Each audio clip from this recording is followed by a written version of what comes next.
It's a beautiful day outside, so I thought we could read our story outside today.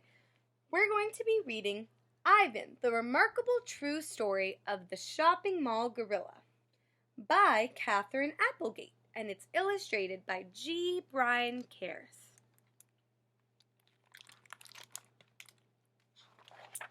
And what page is this? Awesome, this is the title page.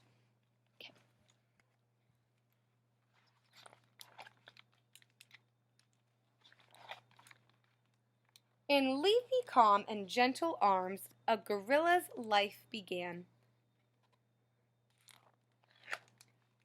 The baby was born in a tropical forest in Central Africa.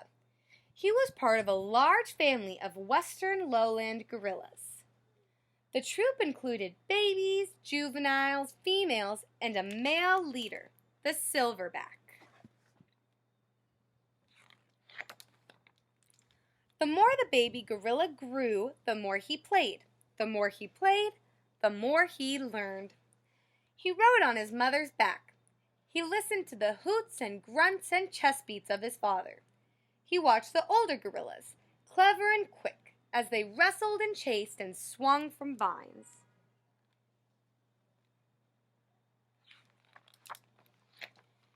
He did not learn about humans until it was too late. Poachers with loud guns and cruel hands stole the little gorilla and another baby. After thousands of miles and endless days in a black, damp crate, at last came light and fresh air. How do you think he was feeling in a dark crate? That's like a box if he's in a black, damp crate. It's black, it's a little wet. I think I'd feel pretty scared.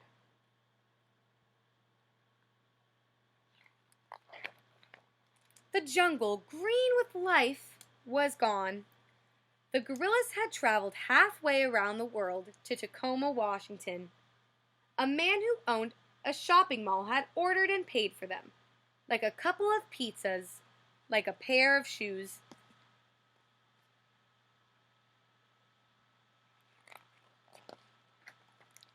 People cooed and laughed and held the babies. They dressed them in human clothes and fed them human food. The shopping mall owner ran a Name the Babies contest. The winning names were Burma and Ivan.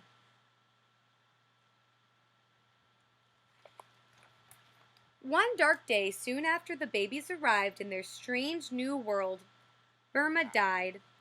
Without her, Ivan was all alone, with too much left to learn. While he was little, Ivan was cute and cuddly. For 3 years, he lived in a home like a human child. He slept in a bed and went to baseball games.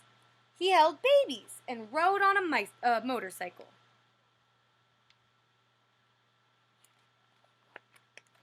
He had to learn many things gorillas in the wild don't ever need to know. The only thing Ivan didn't need to learn was how to eat. The more he ate, the more he grew.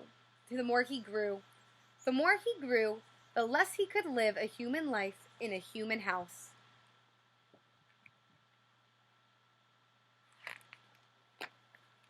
A cage in a mall became Ivan's new home. There wasn't much to do. Sometimes Ivan watched TV. Sometimes he played with an old tire. Sometimes he finger painted, signing the papers with his thumbprint. Mostly, he watched the humans watching him.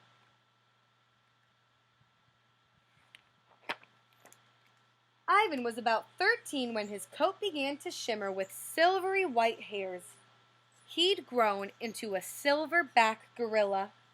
In the jungle, he would have been ready to protect his family, but he had no family to protect.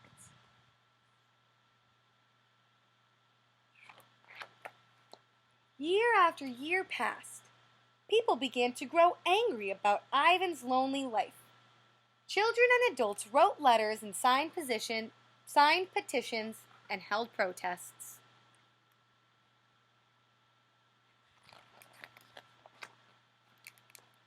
Ivan lived in his cage without the company of other gorillas for 27 years before he was sent on another journey.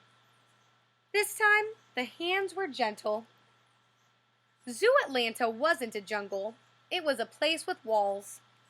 Still, the breeze carried jungle sounds and scents. Scientists who understood the needs of gorillas helped Ivan adjust, slowly, carefully, gently, to his new life.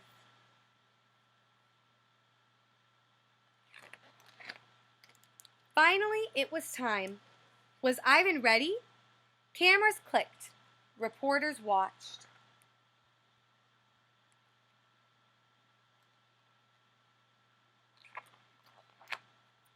When Ivan stepped onto the cool green grass, the sunlight gleaming on his silver hair, people cheered and laughed and wept with joy. Ivan, the shopping mall gorilla, was in a place with trees and grass and other gorillas at last.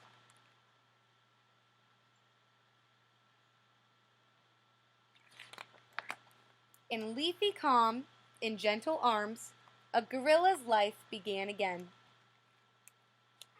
The end.